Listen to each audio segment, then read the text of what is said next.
முதலில் நந்தகுமார் சார் வணக்கம். இந்த கேரக்டரையே புரிஞ்சுக்க மாட்டேங்கிறீங்களே அப்படிங்கிறத நேரடியாக விமர்சித்து என்னோட கேரக்டர் வேறு மாதிரின்னு சொல்லியிருக்கிறாரு. அந்த கேரக்டர் எப்படி இருக்குன்னு நினைக்கிறீங்க சார் நந்தகுமார் சார்? இல்லை, இது அவர் சொன்னது நியாயமான வார்த்தையும் கூட. என்னன்னா, அவர் விஜயை பற்றி விமர்சிக்கிறது, திமுகவில் இருக்கிறவங்க எல்லாம் சொல்கிறது, இவர் வந்து சினிமா மாதிரியே தான் பேசுகிறாரு, சினிமாவில் இருக்கிற மாதிரியே தான் டைலாக் பேசுகிறாருன்னு சொல்லிட்டு இருந்தாங்க. சரி, கடைசியில் வந்து இப்போ சமீபமாக அவர் பேசினது கூட, ஐயா ஸ்டாலின் அவர்கள் பேசினது நிறைய ஆங்கில வார்த்தைகள் கலப்பு வருது இப்போ. அது கூட பார்த்தீங்கன்னா, இப்போ விஜய் வந்து நிறைய இடத்துல அவருக்கு தமிழ் புலமை கிடையாது. விஜய் அவர்களுக்கு, ஸ்டாலின் ஐயாவுக்கு அப்படி இல்லை, நல்லா அழகா தமிழ் பேசுவார். ஸோ அவர் வந்து ஒரு தமிழுக்கு டக்கு ஒரு வார்த்தை கிடைக்காதனால அவர் ஆங்கில வார்த்தையை விஜய் பயன்படுத்துறதுனால அதுதான் வந்து ஒரு இளைஞரணி மாநாட்டில் வார்த்தைகளை பேசுறது. நந்தகுமார் சார், இந்த இளைஞரணி திருவண்ணாமலை இளைஞரணி அந்த சந்திப்பில் தான் அந்த ஒரு கலோக்கியில் அவர் பேசினார். கவனிச்சிங்களா? அதில் ஒன்றும் ஆங்கில கலப்பெல்லாம் ஒன்றும் பெரிய லெவலில் இல்லை. இல்லை, அதான் சொல்கிறேன். இப்போ நம்மளை மாதிரி வெளியிருந்து பார்க்குறவங்களுக்கு இது அப்பட்டமாக தெரியுது பாருங்க. இதுலலாம் நீங்கள் போய் விஜயை காப்பி அடிக்கிற என்ன கட்டாயம் இருக்கு உங்களுக்கு? நீங்க 75 ஆண்டு கால பாரம்பரியம் இருக்க ஒரு கட்சியில் இருக்கிறீங்க. நீங்க வந்து இன்னைக்கு தமிழகத்தினுடைய முதலமைச்சரா இருக்கிறீங்க. அப்படி இருக்கும்போது நீங்க இப்ப 3 வருஷம் கூட ஆகாத கட்சி விஜய் அவர்களை பார்த்து நீங்க காப்பி அடிக்க வேண்டிய அவசியம் என்ன இருக்கு? அப்ப இது கட்டாயமா அதே மாதிரி என் கேரக்டரையே புரிஞ்சுக்க மாட்டேங்கிறீங்கன்னு கேட்கிறாரு. இதுல ரொம்ப சௌக்கியா கேட்கிறாரு. இதெல்லாம் சினிமால எடுக்காம என்ன சிலப்பதிகாரத்துல இருந்து எடுத்து பேசுனீங்களா சார்ன்னு கேட்கறாரு. அப்ப இதெல்லாம் தேவையில்லாத ஒரு வார்த்தைகள் தானே ஒரு முதலமைச்சர் அவர்களுக்கு. அப்படி நீங்க வந்து பேசும்போது அவங்க விமர்சனம் பண்ணாம விஜய வந்து ஸ்டாலின் காப்பி அடிக்கிறாரு நினைக்கிறீங்களா சார் நீங்க? ஆமா ஆமா, ஆங்கிலத்துல பேசுறதுல ஆங்கில வார்த்தைகளை கலப்பு பேசுறதுல நீங்க இல்ல ஸ்டாலின் பேசுறது ஒரே ஒரு வார்த்தை. அந்த இளைஞரணி மீட்டிங்ல அவர் பேசுறாரு, கேரக்டரே புரிஞ்சுக்க மாட்டேங்கலன்னு ஒரு வார்த்தை பேசுறாரு. ஆனா விஜயோட மீட்டிங்ல எல்லா மீட்டிங்லயும் மாசு காசு அப்புறம் இப்போ அதே வார்த்தை என் கேரக்டர் வேற மாதிரி இருக்குன்னு முழுசுமே பஞ்சு டயலாக்கா இருக்குது சார். அது இல்ல சார், அதைத்தான் நான் சொல்ல வரேன். அப்ப அதுதான் பொதுவான விமர்சனமா இருக்கு. நீங்க இப்போ ஸ்டாலின் அன்னைக்கு பேசுனது நீ கோயம்புத்தூர் மீட்டிங்ல பேசுனது வித்தியாசம் இருக்கு. அது ஒரு இளைஞரணி மீட்டிங்ல அது பேசினார். காப்பி அடிக்கிறதுன்னு சொன்னாலும் அதை சொல்றேன்.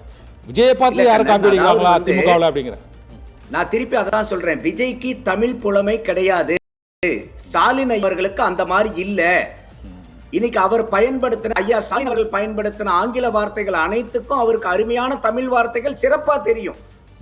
அப்படி இருக்கும்போது நம்ம அட்ராக்ட் பண்ணணும், இல்ல விஜய் மாதிரியே நம்ம போயிட்டு இந்த மாதிரி எல்லாம் நிறைய ஆங்கில வார்த்தைகள் கலக்கணுங்கிற அவசியம் இல்லை. இன்னைக்கு விஜய் அவர்கள் கலக்கிறாருன்னா அவருக்கு தமிழ் புலமை இல்ல, அதனால கலக்கிறாரு. ஓ சரி சரி, நீங்க அந்த மாதிரி வேண்டியது இல்ல. அதே மாதிரி அவங்க சினிமா டயலாக தான் பேசுறாருன்னு விமர்சிக்கும் போது, குறிப்பா திராவிட முன்னேற்ற கழகத்துல இருந்து வரவங்க பூரா விஜய் விமர்சிக்கும் போதே இவர் படத்துல வர டயலாக பூரா இது வந்து ஒரு சினிமா ரெட்டாரிக், அதே ரெட்டாரிக் சொல்றாங்க. அப்ப அவர் தான் கேட்கிறாரு, அப்ப என் கேரக்டரையே புரிஞ்சுக்க மாட்டேங்கிறீங்களேன்னு சொல்றாரு. என்ன கேரக்டர் அது? அப்ப இதுங்க சிலப்பதிகாரத்தினுடைய வசனமா? இது சினிமால இருந்து சத்யராஜ் பேசின வசனம் தானே இது? அப்ப நீங்க எங்களை விமர்சிக்கிறதுக்கு என்ன உங்களுக்கு தார்மீக உரிமை இருக்குன்னு நேரடியா கேட்கிறாரு விஜய். ஓகே, புரிஞ்சுக்க முடியுது. இன்னொன்னு முக்கியமானது, களத்துல இல்லாதவங்கள நான் எதிர்க்க மாட்டேன் அப்படிங்கிறாரு. அது களத்துல இல்லாதவங்க எதிர்க்க மாட்டோம்னா அவர் இப்போ இன்றைய மீட்டிங்லயும் திமுக பாஜக மட்டும் சொல்றாரு. அதிமுக களத்துல இல்லைன்னு நினைக்கிறாரு. அதிமுக சீமான்லாம் களத்துல இல்லைன்னு நினைக்கிறாரா? இல்ல, அவர் வந்து அந்த மாதிரி அவரை பொசிஷன் பண்ணிக்கிறாரு. ஆரம்பத்துல இருந்தே அவர் என்ன பொசிஷன் பண்றாருன்னா, ஒன்னு டிவிகே இன்னொன்னு டிஎம்கேங்கிறது அவருடைய ஸ்ட்ராட்டஜிக்கலா அவர் வந்து மூவ் பண்றாரு. ஆனா களம் அந்த மாதிரி இல்ல. நீங்க சொன்ன மாதிரி சீமான் அவர்களும் இன்னைக்கு 8.33% வாங்கிட்டு தமிழ்நாட்டுல அங்கீகரிக்கப்பட்ட கட்சியா இருக்காரு. இன்னொரு பக்கம் அதிமுக தமிழகத்துல திராவிட ஆட்சியில வந்து அதிகமா 32 வருடங்கள் தமிழகத்தை ஆண்ட கட்சி இன்னைக்கு அதிமுக.